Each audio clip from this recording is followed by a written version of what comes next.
benefits of overtime. Praise him whose wars we love to fight. Praise him, fat leech and parasite.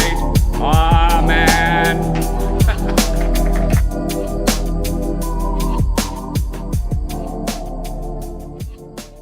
For chapter 4, this is a rather simple chapter. I didn't have a ton of notes for this, but basically what happens in this chapter is they go for a meeting. I'm gonna sound like a broken record, but this is another thing, and I have some experience with this. I was part of Occupy Wall Street, and I was part of some anarchist organizations where we did a lot of fucking meetings, and goddamn anarchists love meetings, and that's another thing where I'm like, it's really easy to build up social capital when you're introverted and autistic and you don't really want to go to a meeting. Or if you do go to a meeting, you're not able to pick up on all the things, little things that other people are able to as easily. Basically, Danielle says, you've got meetings every morning. And Bryn says, pretty much, yeah. We get together, hash out the kind of stuff that needs doing, update everyone on news. Once every couple of months, we make decisions. Mostly, we just kind of share information and bicker. Not really my idea of a good time, but I don't think anybody thinks meetings are a good time. Maybe there are some like big anarcho-communist sickos who really love meetings. It sure does seem like they love meetings. But yeah, this is another reason why I kind of tend towards individualist and mutualist strains of anarchist thought, because I'm not much for meetings. I mean, I agree it's important and it's necessary, but Jesus, they do it too much. Yeah, I would agree with that. And I think the author had a missed opportunity here to showcase how neurodivergence reacts to such meetings. I mean, I think we saw a little bit of it, because if I remember right, at one point there, like, I forget who it was, but one of the characters said something for like a brief second and then sat back down. So I think we saw a little bit of it there, but at the same time, like, I kind of feel like this would have been a good idea to showcase how neurodivergence is affected at a town hall meeting in an anarchist community. Although at the same time, I kind of wonder if Margaret Killjoy had thought about that and was like, I don't know how to accurately represent neurodivergence in this kind of situation. So rather than make a bad attempt at doing so, I'll just not do it at all. Right. And I'm mixed on an approach like that. This is all speculation, of course. We don't know what Killjoy was thinking or not thinking, right? So it's all speculation. But I'm mixed on that because sometimes I'd rather see a bad attempt than no attempt at all, right? I'd rather people swing for the fences. But then also, if you get a really bad representation, then people will be like, well, that's not, that doesn't really represent what would happen because this, and this, and the author isn't neurodivergent and yada, yada. So conflicted on that, to say the least. But what ends up happening is they have a town meeting and they have each side of the debate about Uliski. So as a reminder, Uliski is the big demon deer, natural spirit that kind of lords over the community, right? It's basically become their de facto government, more or less. And so one side thinks they should kill Uliski and one side they should keep her there, right? So I also think this is a nice chapter because I don't remember if Uliski's that's stupid. I know this sounds like a parody. I don't know if Uliski goes by he or she pronouns or they. I don't remember what the fuck they refer to Uliski as. Yeah, I don't remember either. I think it's he, though. Okay. But anyway, Uliski sounded like a girl's name to me, but I think it's just because it's European. But regardless, Uliski is, people make their case. Vulture says that we're big kids, we can handle our own problems. Basically, this chapter really spoke to how important it is to have a good facilitator. And for those who don't know, facilitators keep things in order during meetings, right? So they get a temperature check, an idea of like what happens or what's going to happen and what is happening now. And he even says, just a temperature check of the room to see what people are thinking. Raise your hand if you think she would give Doomsday and Rebecca our blessing to dismiss Uliski, right? So they don't say kill, but I mean, basically what you're doing is killing. And eventually what happens is more than 3/4 of the room raise their hands. No one counted because it wasn't a vote. So this is another thing. It's not really a vote. I believe in these kind of meetings, you're trying to get unanimous. You're trying to get a unanimous idea of what the community is thinking, or at least as close. I think they want a supermajority, so they don't want like 50-49. It wants to be more like 75-25 or something like that. Like to such a high level of majority that the people who are in minority have to like, have to be so against it they'll leave the community for it, right? I think that's how they did it back in Occupy Wall Street as well. Yeah, But yeah, yeah, go ahead. that all sounds right. I know in parliamentary procedure, supermajorities are usually defined as a two-thirds majority, although individual circumstances may define it above that. Like you were saying, 75-25. Kind of reminds me of that anarcho-syndicalist commune and in Monty Python and the Holy Grail. Right. Love Um, it. yeah, love it. I've got a copy of the movie, haven't seen it in forever, so I don't remember what the percentages were. I do remember that in the commune, the laborer, was explaining that there's a clear majority is needed for domestic affairs, and a supermajority is needed for external affairs. I think that in the various leftist societies, that's probably standard. Right. Yeah, I see that it was Dennis says that they have no lords, take turns being a temporary executive office whose decisions are subject to bi-weekly meetings and voting, which is apparently supposed to, tease the anarcho-syndicalist love of meetings and bureaucracy, which I sympathize with. But it's a funny scene, and I like it. It's a classic. Go watch Monty Python after you're done listening to this podcast, just to celebrate. But anyway, Right. yeah. So what they're doing here is they're consensus building, right? They're trying to Yeah. build a consensus. They're not just trying to shake down the people who are in the minority. Yeah. Okay. So Bryn talks about this. She's talking about Ulysses at first, but then she says, "What are we trying to do right now? We're trying to reach consensus about what we can do today as a community. Consensus decision making isn't supposed to be one side against the other. It's not some masochistic form of voting in which you try to convince everyone to have the same desires and goals. It's a tool for finding out where people agree and where people disagree. A tool for finding out what we can do together and what we don't." And eventually she admits that we're at an impasse. And she says 3/4 of us. So 3/4 is, I believe, 75%, right? I'm not very good at math, but pretty sure 3/4 is 75. So 75 cents of a dollar. So 75% on 100%. Look at me go. Anyway, so I mean, personally, if I was a community and 75% of us wanted something and 25% of us didn't, I don't know. I'd be like, okay, well, then this is probably going to happen, right? Because that's not just a simple Right. majority. That's a super majority. Anyway, Eric tall as fuck, stands up, says, well, we're just going to have to hash this out physically because it's not, we're not going to be able to talk this out. This is another problem with any community, I swear. Not this time, not anarcho-communism itself this time, I swear. I know I sound super critical, but there are a lot of ideas about it I like, but it's just that anarcho-communism is the main attraction here. And so it's the main thing that's going to get criticisms or praise. But in this case, it's any community, really.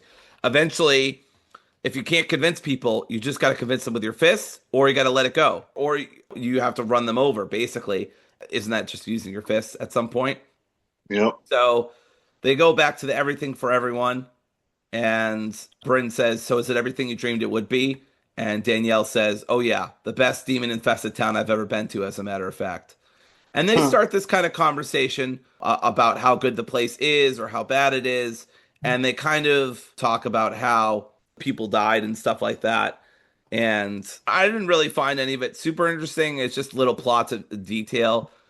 Did anything about this right after the funeral stick out to you? Do you have any notes that you haven't been able to touch on yet, Luke? So what I kind of noticed is that, and I think this can apply to any society, anarchist or otherwise, or even any kind of anarchist, communist, whatever, that I think the way some of the people revere Ulysses, it kind of represents how people can, for lack of better words, can kind of worship the method of the system to such an extent that they kind of becomes like a cult, kind of like Jim Jones, where they worship a person or an entity or a method or a system so much that they're blind to anything negative that it produces.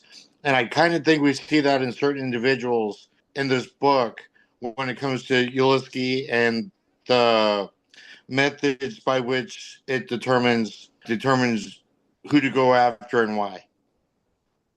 Right. I completely agree with that. Another thing that they say, that Bryn says, Danielle's talking about how people are too afraid to kill anybody because Ulysses has killed Desmond and now Anchor, but that's it. And Danielle says no one acts up, and Danielle's like, they're too afraid. And Bryn says people should be afraid to prey on others, and Danielle says she wasn't wrong. But she's right, but should people be afraid of a demon deer so that they don't prey on others? Like, that is not really controllable, right? Right. I know that's kind of the underlying text here, probably, is that, okay, she's not wrong, but a big but is that Ulysses not the way to make people afraid of not wanting to cross lines. Also, I generally feel like communities shouldn't be held together with glue that is made up of fear, right? You want built Right. on trust, and trust and fear are like incompatible, right? Yeah. Earlier, Danielle was talking about how the town is run on trust, but it sure as shit sounds like it's run on fear, right? At least based on Yeah. what Bryn is saying. So it's like I think what this is conveying is that they trust the people but fear the system, which, yes, you should trust the people, but also you should trust the system. You Right. shouldn't fear the system. And if you trust the people yet fear the system, eventually you're going to fear the people too. Vulture goes on a whole thing about flossing. I don't floss. I do use floss picks though. It's very important to floss. So I'm gonna back up Vulture on this one. Flossing, brushing your teeth, good for you. Hot take. Good job, Vulture. Bryn and Danielle start talking about Clay and how he killed himself and why she's here. She starts talking about how Clay discussed with Danielle that this is the real revolution, the one where we take power away from our oppressors, not become them ourselves, which I mean is kind of true, except for Desmond, of course, and his gang of people, right? Which building up social capital. But also, they didn't become them, I guess, but Ulysses kind of did, right? So anyway, eventually kills himself. Bryn reveals that the reason why she's being so nice to Danielle is that Clay used to talk about her all the time, and she ended up really liking her just through the stories Clay would tell about her. And now that she's met her and had some time to talk to her, she has a wicked crush on her, she says. I imagine this in a Boston accent. But Right. anyway, the chapter ends, and Luke, if I've left anything out, let me know. I didn't think this chapter was like full of too much besides the assembly and a cute couple moment. But basically, they said they both admit that they have a lot of walls, a lot of psychological walls between them. And the chapter ends with them saying, want to hang out? And Danielle says, yep, until we get eaten by a deer. Anything you want to add to chapter 4 that you think I've missed out on? No, I think we pretty much hit on everything. So chapter 5 is all about Danielle's second night in freedom. And she, again, starts talking about the kitchen, how she loves making stuff for people, starts cooking and cutting up stuff. She's talking to Doomsday and Vulture about conspiracy theories, right? So she kind of jet fuel can't melt steel beams level paranoid. I love this. Jet fuel can't melt steel beams. Bryn says that Vulture said, this isn't confusing at all, that when you wish you had control of your life, but you just don't, you turn to conspiracy theories. I think that's completely true. I've known some conspiracy theorists in my life, fortunately not anymore, but used to. And it's all about wanting control. Like, it's all about wanting the universe to make sense. It's kind of like a Batman complex where you constantly want the universe to bend to your will or to your idea of like what's going on in the world and what's going on in your person. And if it does, then like that's great for you, right? Then you can make sense of like everything that's happening. You have a purpose, you have a meaning. You're like you have protagonist syndrome, right? You want to be the protagonist of your own story. So I think that's the problem with a lot of conspiracy stuff. You feel like you've got no agency at all, so you want that agency back. So you create conspiracy theories. Yeah. Yeah, absolutely. That analysis makes a lot of sense. I have family members who will believe any non-leftist sounding conspiracy theory that they can get their hands on. But until it implicates a conservative and or Republican, in which case the conspiracy isn't true. Which, don't get me wrong, there are probably some conspiracies that have at least a kernel of truth to them. I seriously doubt that the vast majority are 100% true or even have some kind of kernel of truth. It's just like you said, people wanting to make sense of the world, people wanting to have control over their own lives. And so rather than take any real control over their own lives, they they fall back on these conspiracy theories. Right. Completely agreed. Yeah, it's a really unfortunate thing to a rabbit hole that a lot of people fall down. And it's sometimes for understandable reasons, but that doesn't make it any less sad and ultimately messed up because they turn to really bad corners of the internet that are racist and just horrible. Anyway, Right. so the next bit I have is oh yeah, there is this like line through the book about how Anchor broke up with. So they start talking about Anchor and Clay and how they broke up and nobody knew about why. But then, literally a line later, Doomsday's like, "Yeah, they're fighting about Ulisky, and we don't know exactly what happened, but basically it was over Ulisky." And Clay has some notebooks that could be helpful to us. And so these notebooks end up being super helpful for the plot going down, going further into the book. They end up helping. Oh, eventually they have to keep Thursday and Doomsday safe. So they keep them away from the windows just in case Eric Tall as fuck or Kestrel show up. There's this whole kind of mystery about who in the community is going to turn against them and who's going to try to stop them from dismissing Ulisky. Right. I have this part where I talk about FOMO, and Bryn's like, "Why aren't you just skipping town?" And Danielle says, "I'm too stubborn to give up traveling. Clay wasn't. That same stubbornness is going to carry me through. I came here to find out what happened.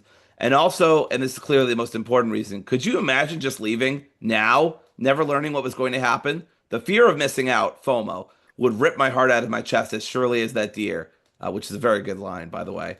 Yeah, I really sympathize with this. I know it's a weird thing, but like, if there's like a demon deer going on and you've got backup and you're not by yourself and you have a hope of dismissing it and shit like that and finding out what happened to your friend who killed themselves, I don't know. I'd be hard pressed to immediately want to leave. I at least have to think it over.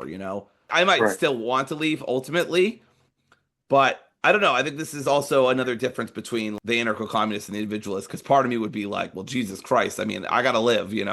But on the other Right. hand, I'd be like, well, the community is really important, and so what are our chances here? What's it looking like? Can we take the deer or can we not? Anything you got to add on to any of that, Luke? Luke, what would you do? Would you stay and fight the deer, or would you just get the fuck out of Dodge if it was looking bad? I mean, honestly, I'd probably just get the fuck out of Dodge because honestly, my anxiety would be so high just from what was going on that I want to escape the situation. Yeah. Which that I comes with the totally I general. totally agree with you. I mean, ultimately communities are made up of their individuals, right? And if people keep dying left and right, then you're not going to be able to make new communities. So, Yeah. I don't know. I'm kind of torn on this one. If you got like a Ghostbuster level thing going on, you've got a good chance of dismissing Ulisky and you don't think Ulysses going to come after you, then sure. But I don't know. I might just get out of there too. Yeah, I would. I already know that even though I am medicated for my anxiety, I know my anxiety well enough to know that there's a certain level of anxiety that not even my meds can control. And so yeah, I would definitely leave for my own safety, for my own mental health. Although I would probably regret leaving the second everything got tied together. Yeah. One quote that I really like from Danielle here is always afraid but never a coward. And again, this kind of sets up the conflict inside of her of like, should I leave or should I stay or should I go, as the band once said, right? So I really like this. It kind of reminded me of this video game series called The Last of Us, where one of the characters says endure and survive. And it just reminded me of endure and survive. Always afraid, never a coward. So you're admitting that you are fearful, but you're not giving into your fear to the extent that you're running away from the conflict. I mean, I generally think that's good, right? That's kind of Aristotelian, right? You're trying to have the golden mean because being Yeah. afraid isn't inherently bad, right? It's Right. not a bad thing to admit that you are scared. It's a bad thing to unreasonably give into your fear or ignore that fear and act foolhardy, right? That's the opposite of cowardly is foolhardy. Rushing into battle when you don't have armor on or weapons in your hand, right? That's like the best example I could think of. Right. So just another little thing right there that kind of stood out to me. Then eventually they get to where the notebooks are and they run into weregoats, which I thought was fun. They're kind of like weregoats anyway. And they find some, Danielle gets bitten and stuff like that, and she wraps around, he wraps around her wounded hand. And Bryn says, "Don't you want you turning into a weregoat or something?" Bryn laughed. But it's a nervous laugh because that could actually happen. I mean, fucking Uliski exists, right? So who knows? Yeah. They find 20,000 Leagues Under the Sea. Next book was history about the Kronstadt Rebellion. Bolsheviks decide to kill all the anarchist sailors. Fun. Oh, Punk's Christmas. I love this. So this happened when I used to live in Mass too. So, but it was more like college kids than punks. But basically, when the school year ends, well, it is. I guess actually, it still works. But they call it Punk's Christmas. The school year ends. College kids throw out everything from unopened food to art supplies to furniture to computers and obviously notebooks. I got some free stuff too while I was in Mass. Nice. 20,000 Leagues Under the Sea. Clay says, "Maybe you'll get as much out of this as I did." Under it, he'd written back, "Danielle, I think at the end of it, you're more Nemo than I. I have never read 20,000 Leagues Under the Sea. Luke, did this mean anything to you?" No, it did not. I've never read it either. Great. Awesome. So that was about it for this chapter. They find the notebooks. They start getting out of the house that Clay used to stay in. And as they're starting to leave, Uliski is starting to rise to face the day and just headed for the door and was gone. Anything else you want to point out about chapter 5 that I've missed out on? No. Okay, great. Let's move on to chapter 6 then. So for chapter 6, again, don't have a lot of notes here, but we'll go through it and see what we can find. So Danielle's talking about a squatter's life at the beginning of it, and she heads up to Rebecca's place. Now, Rebecca, we haven't talked about Rebecca, but she is one of the other summoners for Uliski. And she says, "We needed to get Clay's notes to Rebecca so she could figure out how to perform the ritual." Unfortunately, when they get to Rebecca, Rebecca ends up being dead. Before we get to that, though, before we get to Rebecca being dead, they talk about romance novels, and I love this. Danielle's talking about how she fucking loves trashy romances. Straighter the better, the worse the politics, the better. I'll just eat that shit up. Oh, Bryn says that actually. And Danielle says, "That's awesome." She says fan fiction, erotic queer fan fiction. I don't even care what fandom. Give me someone getting it on with a werewolf or a seahorse unicorn or whatever, and I'll be really happy. And Danielle says she reads it on her phone. What I love about this conversation, it makes them more three-dimensional, right? And everybody's got their trashy things that they like. I love pro wrestling. I will never apologize for loving pro wrestling. It's just drama meets gymnastics meets sweaty people touching each other a bunch and swearing it's not gay. That's some trashy shit, and I love it. I'm a big fan of pro wrestling, and I'll never apologize for it. And it's kind of my escape, right? I can't do much about the fact that all these pro wrestling companies are owned by fucking billionaires, right? There's nothing I can do about that. So I just try to enjoy it the best I can. By the same token, right, it helps me escape from the world to an extent, although it also, there can be moments or times where politics and wrestling come into intersection explicitly. It's always implicit, right? Because these things are run by billionaires and they have to make contracts with venues and it impacts communities and et cetera, right? And I'm not just talking about WWE, but anyway, either way, so that's my trashy thing. Luke, what's a trashy thing that you really like that, like, I don't know, maybe I don't know about or maybe I do? Well, I mean, the first thing that comes to mind is Rocky Horror. Right. I mean, as you may remember, I actually played in a shadowcast of Rocky Horror. I actually had two different parts. I was the criminologist and I was Trixie. And according to the director, I was actually the most fitting Trixie they ever had. Because the thing is one of the trashy things that Trixie does during the shadowcast is that, like, she'll very much interact with the audience at the very beginning of the movie. She'll even, like, dry hump them and shit like that. And I'm sure you remember me when I was a heavier set. And when I was in Rocky Horror, that was actually my heaviest set I ever was. I was like over 250 pounds. And so if you can imagine me at 250 pounds in a 90 and fishnet stockings and heels, that's very, I looked the part of a trashy Trixie.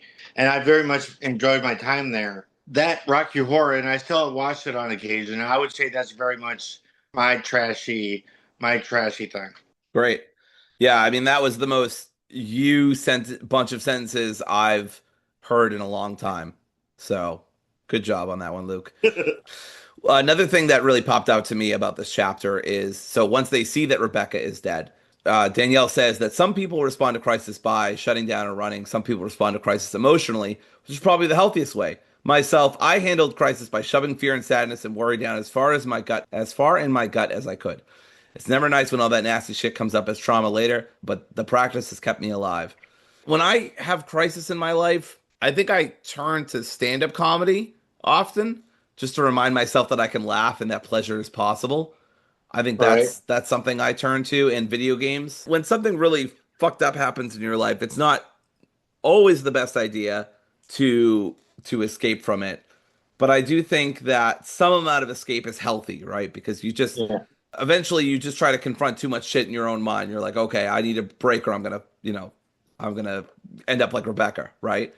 Right. And so I think that's okay. But I also think there does have to be a point where you do have to confront the stuff that you've pushed down and say, okay, what am I looking at here? What's going on? Take some deep breaths, do it around friends, obviously, so you can get extra support. Luke, anything you want to add about responding to crisis? Yeah, I would say that I've gotten better with it over the last couple of years. Like the thing is that like if I don't force myself to address the situation, then I'll shove it down and let it build up until I have to confront it. Right. So I've been better at confronting it in a healthy amount of time than I used to be. And like if it's a situation like let's say a death, like the way I handle death now is that I have a handful of songs that I know will make me cry, regardless of whether or not the song relates lyrically to the given situation. And it's through these songs that I'm able to release my emotion, and then I end up releasing it in a healthy way rather than letting it build up. And now that another form of escape that I have is that I'll is like reading books and shit like that. Like I've actually gotten now that my anxiety is properly medicated, I've actually gotten a lot better at reading than I used to. So that helps as well. Very nice. So the next part of dialogue that really stuck out to me is Danielle is talking about how she never got to meet Rebecca, and she says she blames Eric for killing Rebecca, Right. and Bryn says that Uliski might do it for you, and Danielle says, "Imagine his thinking." I said, "He's got to have thought this through. Killing Rebecca means saving Uliski, means he's doomed himself to be killed by Uliski.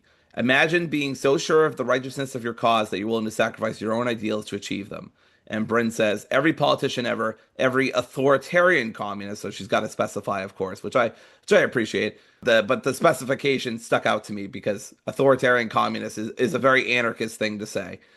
Yeah. Uh, you wouldn't hear most people make that distinction, but it is a good distinction to make because there's a very big difference between your local anarcho-communist and fucking Stalin, Mao, even Trotsky, Yeah. right? So, Actually, this is the one quote that you and I both have written down. oh, Um, and I didn't write much in the line of notes, although I do find it, like you said, I do find it interesting that she specified authoritarian communists. The note, which I actually have a couple notes written down. The first one I have written down is that saying authoritarian communist is like saying wet dry. Like it can't be both at the same time. That communist is inherently right. Communism is about abolishing authority structures and removing hierarchies, yeah. yeah. And then so I thought that was an interesting note.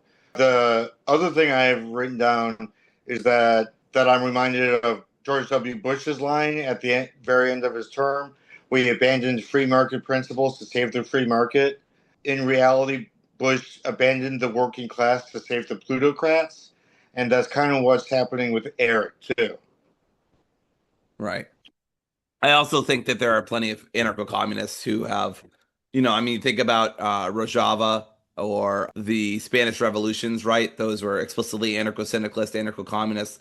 A lot of those people died, got themselves killed against fascists for their cause. I'm not saying they were wrong to do so, but I'm just Yeah. saying it's not like anarchists aren't willing to sacrifice their own ideals to achieve them, right? In Right. fact, to be an anarchist, you kind of have to some extent. Oh, So yeah. eventually they start talking. Danielle starts looking at the notes and stuff like that. This kind of reminded me of like a puzzle game, and they're looking at the notes, and Clay is saying, oh, 12 pages, 12 figures, 12 months, solstice to solstice. So it's telling us that our only chance to dismiss Uliski is tomorrow, which we already knew. And then Bryn says, which we already knew. Hooray. So that's the end of that chapter. Anything else that I missed in this chapter, Luke, that you want to focus on?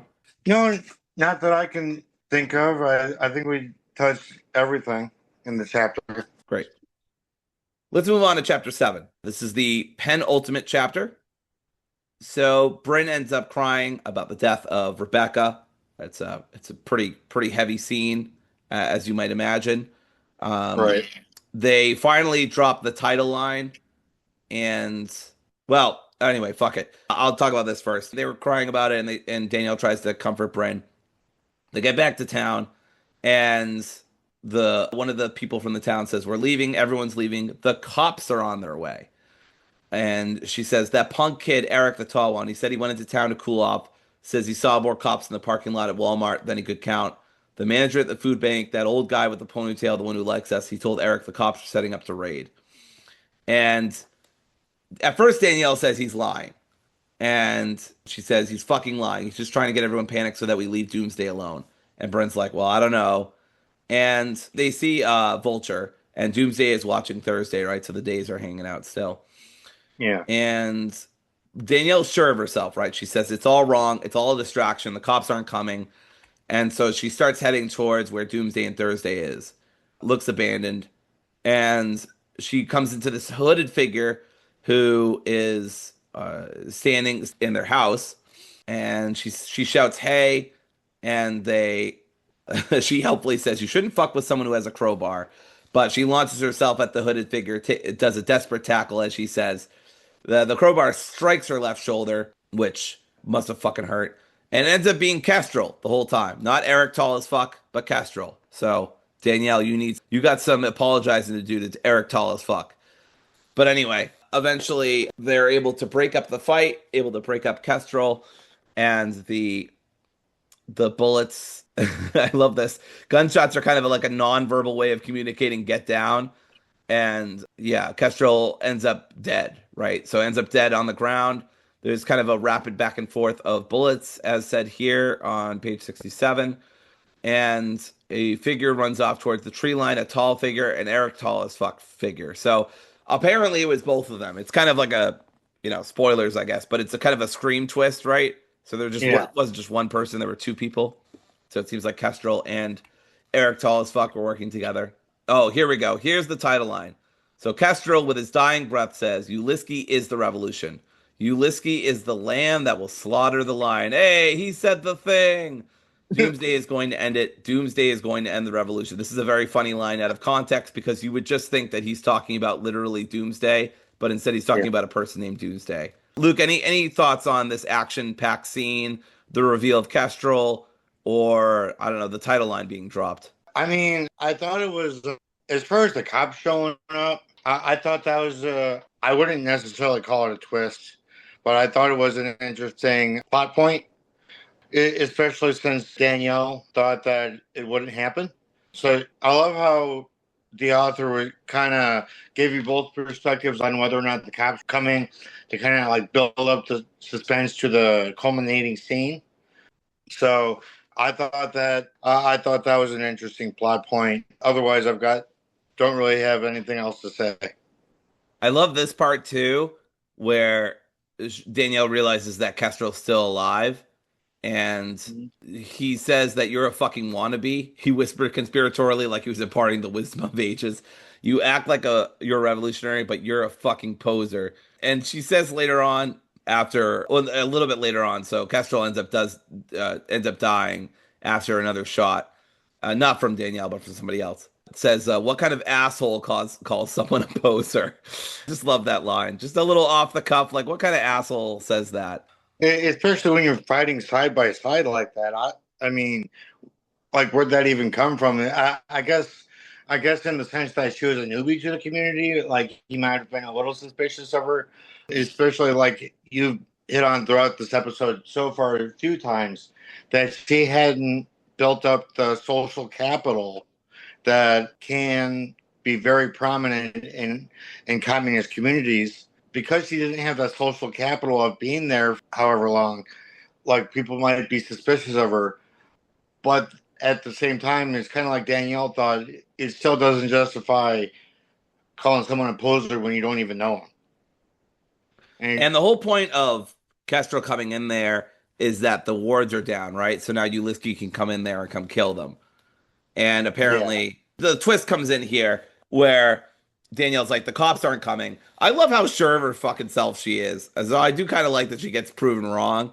But she's like, the cops aren't coming. Eric, he just said that to stir up the town. You've been here for 2 years. The cops aren't coming tonight. If they were evicting us, you'd have heard about it before tonight. Probably been warned to clear out. Not unless the cops were serving a warrant or something serious. And Thursday and Doomsday look at each other, and she says, someone's got a warrant. And Kestrel knows that the cops are coming from Doomsday. Doomsday said he was married to someone for 15 years, couldn't get pregnant, and her husband got worse and worse, and she shot him because he deserved it. It wasn't self-defense, not in the immediate sense, not in the way I could have proven in court. Neighbors heard the shots. Sheriff showed up. I tried to talk to them, tried to make them understand. They didn't understand. And then Danielle realized that you shot them too. And Doomsday said, I wasn't going to prison, not for that motherfucker. So Danielle says, okay, so maybe cops are coming. Yeah. And they conclude that Kestrel must have, ratted them out, right? And Danielle eventually tells them that Clay's notebook and what they learned. And if Ulisky is around cops, then he's going to fucking slaughter them. That ends up being a really fun scene. I'll put it that way. Anything you want to say about what I've said so far? Danielle also has to get her wound clean, so that helps too. So that's why they're all kind of sitting and talking from the crowbar. So is it okay if I backtrack just a little bit? Sure, go for it. So in my notes, I accidentally skipped over something, and it was after they found Rebecca dead, and they went to go find the notes, and Danielle was on the way to the building where the notes would be, and was confronted by the zombie critters. And she had thought to herself, I started swinging. It was an animal abuse. They were dead already. And the note that I have here for myself is that as a newbie vegan who's currently studying animal liberation, this line struck me as equally parts horror and hilarity. On the one hand, I can't imagine treating live animals that way as less than equal moral consideration. On the other hand, they're undead, so the point is moot. I can just imagine the tone in which this was thought and was kind of along the lines of, what damage can I do? They may be animated, but they're still dead, so screw it. As Danielle shrugs her shoulders, it goes, meh. So I kind of found that scene, that incident hilarious, but in a horrific sort of way, if that makes sense. For sure. Yeah, I totally agree with you. I also remember that line, but didn't think to comment on it. But that's good stuff. Thanks, Luke. The next quote I have is fucking hell. Thursday said, it's almost like you can't summon otherworldly beings into existence. Let them loose on your enemies and set up a culture of worship around them without people getting all crazy. Amen, Thursday. Amen. Thursday also talks about where his name comes from, which is The Man Called Thursday by G.K. Chesterton, which is basically making fun of anarchists. Right. And thought that was a cool reference. I didn't get the reference. I've never read A Man Called Thursday. Have you, Luke? No, I have not. Okay, great. So we're 0 for 2 on this one. Good stuff. And talking about Kestrel and Eric, and they say they want to make the world better, but they're just supplanting one authority figure, which is Ulisky, for another, and they'll fucking murder anyone who tries to stop them because that's what power does to people. I believe we've already talked about this quote. Well, I'm going to say it anyway because it's important. I believe in a messy and perfect world where we just collectively or individually figure things out. So no, I'm not going to let you switch sides. So that's a great quote too. Yeah, we discussed that quote at the beginning of the episode. Or in last episode, depending on how we split this up. Yeah, true. When we were talking about people ruling over others, and I think I quoted that line. Or one of us did anyway. Yeah, I remember that. The next thing I have about is stitching people up for Instagram, which I thought was funny. A nice little bit of kind of modern tech in the plot. Right. And can you imagine, like, when our great grandkids are reading this book, like how unrelatable that might be.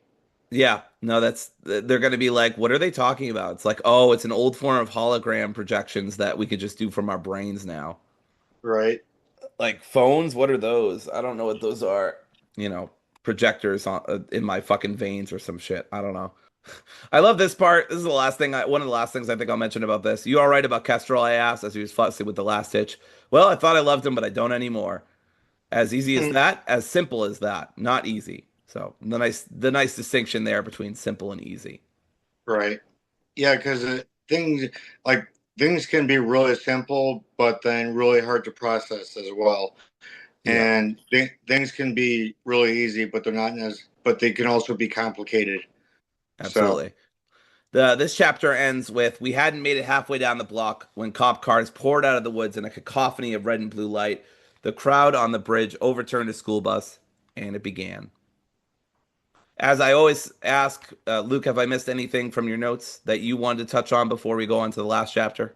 no, nothing I want to mention. I did it. I mean, I already backtracked once because I accidentally missed it in my notes. But Can't believe you. so yeah, I can't think of anything else. Fired. All right. Well, then that'll bring us to chapter 8. All right. So now we get into the final chapter of The Lamb Will Slaughter the Lion. There's actually not a ton to talk about here, similar to our issue with the last story in Tales from the Hood. There's just a lot of action. There's not a lot of character moments or dialogue or anything really big in that way. I did have the quote that you can block a hell of a lot of the road with 15 tons of yellow steel. And there was something beautiful about watching the military style police vehicles emasculated by something designed to get kids to school. So I did quote that, liked that quote, thought it was funny. But in general, I don't have a ton of quotes. We'll just kind of go through the chapter because it's very short. Basically, it starts with the police raid very early in the morning, obviously, because everyone else is going to be tired and there's not a lot of them and etc. Eventually the police start throwing flashbangs and tear gas and stuff like that. Rocks start getting thrown at them. So Danielle is considering leaving, but remembers, or at least kind of reminds herself that collective safety trumps personal safety at times. And Bryn also kind of holds her hand as she's considering going. So she gets, more courage to stay because of Bryn. Kestrel comes in, talks about how Eric says he doesn't want to hurt you. They just want Danielle and her friends to leave Ulisky alone. Eventually, there's a policeman atop the bus. There's a policeman on top of the bus, and he is about to fire, tells them to stop, and Ulisky comes in and just fucking, I don't know, kills everybody, basically. It says Ulisky turned towards the police, raised his front hooves, and slammed them down on the steel of the bus. The police scattered to the woods, and eventually Ulisky pried open the ribs of a police officer and masticated his masticated his organs. One of his organs were orange. Yeah, one of his organs were orange, just from how red they were. Yeah, they just turn orange. And then eventually, next Eric comes up, and he calls out Doomsday. He tries to get him to, kind of fight him because he knows Ulisky is watching. And Ulisky just gets Eric, kills him, and then they just walk away. Now I thought this was weird. I thought the ending in general was kind of weird and kind of felt kind of rushed. Did you feel like that, Luke? Yeah, honestly, I did feel it was a little rushed. I mean, don't get me wrong. I've come across endings that were worse rushed than that. Yeah. Same. I feel like in an attempt to keep the story short enough, the ending was kind of rushed because, like, this novella wasn't intended to be a full novel. So I think that rather than add an additional chapter to the ending, that Margaret Killjoy just kind of like shortened it a little too much. Yeah, I would agree with that. I'll read Danielle's explanation of what just happened, although I'm not sure I'm completely satisfied with it. So she says, "We thought he was hunting his summoners to save his skin." I said, "He wasn't. He was hunting his summoners because his summoners were predators, hands that dared to seize the fire. He attacked Eric, not me, because Eric was goading us to attack. Eric was trying to use him as a weapon. Uliski knew that Anchor, Rebecca, and Clay used it as a weapon. Clay ran when he figured that out. Then he killed himself because he knew Uliski was right to be after him. I don't know how many times he and I had talked about it. The revolution is about taking power away from the oppressors, not becoming them ourselves. Or in this case, not crowning an endless spirit as king.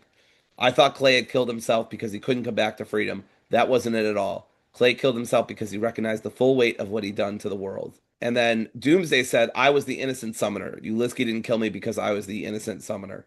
And yeah, so that's their explanation. I don't know. That feels very abstract, right? Doesn't Uliski generally go after individuals because of a concrete thing they did?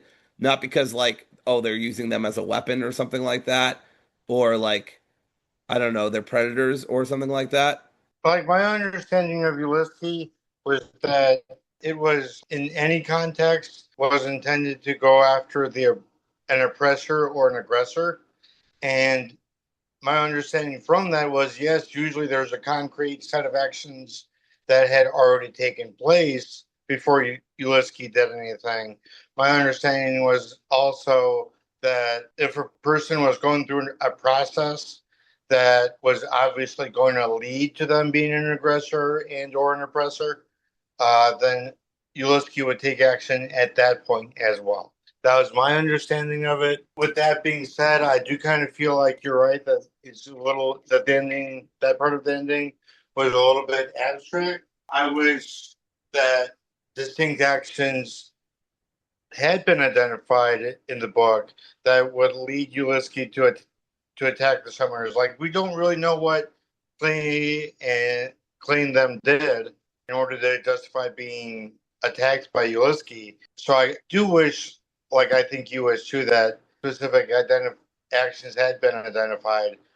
But at the same time, I kind of feel like that would open up more questions than it would answer, which then Margaret Killjoy might have felt like she would have to go too in depth for what she thought the book called for. Right. Yeah. So eventually they just kind of, it just kind of ends. They become demon hunters, I guess.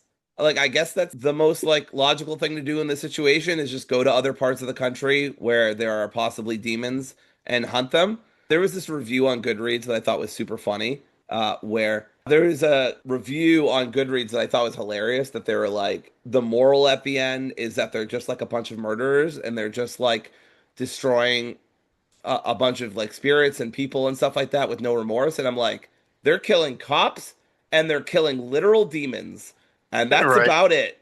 Like, what a weird take from the book. But anyway, it's not worth belaboring. I just thought it was funny and I just remembered it, so I wanted to mention it. I do think that's an interesting take, but also I'm thinking that maybe if the person who wrote that didn't have anarchist sympathies to begin with, Yeah. that's why they're looking at it as killing off people in general rather than all cops are bastards type of thing. Right. And also, I mean, even if you put that to the side, they're killing literal demons, right? Like literally beings that are trying to kill humans and aren't humans themselves and da da da da. So I don't know. It's just it was a weird thing, and I wanted to highlight it because I remembered. They talk about how there has been a private club in Oregon every couple of years. Local kids try to sneak in, but most go missing, telling everyone about a bear without any skin. There's a coal mine in West Virginia where translucent dogs have been attacking activists, a bank in Canada that's being guarded by a headless man. This is Vulture, by the way, saying all this stuff. And yeah, everybody just kind of wants to be fucking demon hunters for some reason. I don't know. So that's just kind of what happens. They think about posting it on Instagram, but decide not to because they're all outlaws now on the run from the law, Right. and which is probably a smart call. And that's kind of the book. I mean, is there anything we missed, Luke, about that last chapter? I don't think we missed anything that was necessarily worth calling our attention to, at least not that I could think of offhand. Yeah, Although I did kind of like how they ended the book with them at was it a cafe or something? it was a cafe. Okay. Yeah, I did like how they left the ending at the cafe open to allow room for a sequel, perhaps even multiple sequels. I do like how they did that because it was kind of like a cliffhanger thing, like what's going to happen in the next story type of thing. So Right. I mean, it's the first part of the series. They'll have other stuff to talk about and to do. Yeah, so we'll just talk about the book overall, our thoughts, how we felt about it. Um, Sure. I'll go first. It All was right. a solid book, had a bit of a rushed ending, but overall, I liked the characters, liked the setup. I liked a lot of the dialogue and character work. The action was fun in the last chapter.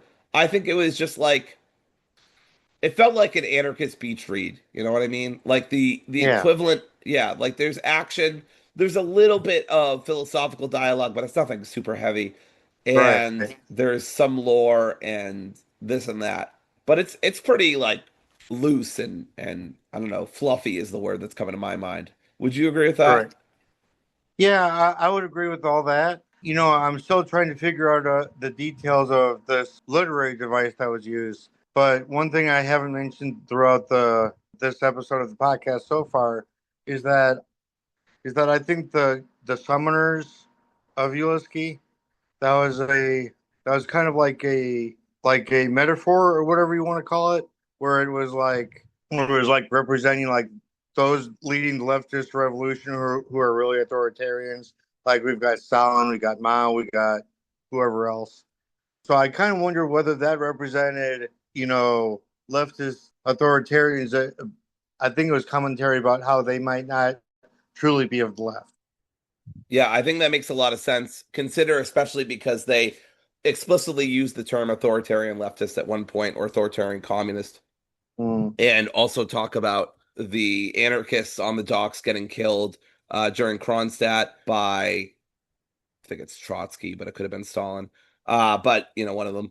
I think this book is generally a wake up call to anarchists who might have kind of authoritarian leanings, or it might not realize it, or might have well meaning intentions, but think that in the meantime, maybe some sort of authoritarianism is necessary to get us there. So, yeah, I don't know. It was a good book. It was a great book. I didn't think it was amazing or whatever. I've read better, but I liked it. I thought it had good things to say. I thought it was a fun read, most importantly of all. And it had, I don't want to say super insightful things to say because I've been an anarchist for a long time. I'm like a burnt out part-time anarchist at this point. But right.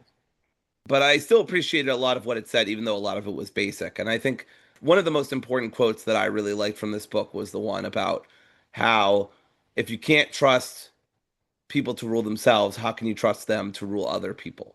So I think Right.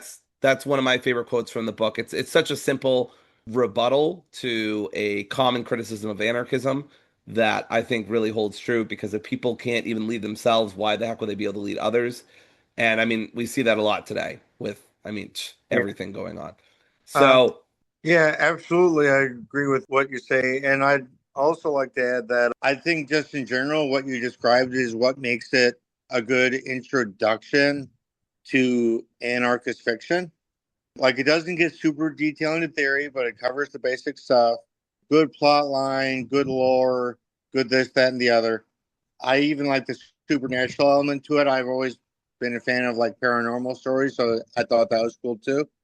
And yeah, I would definitely recommend it for anybody who's into kind of like adventure type books.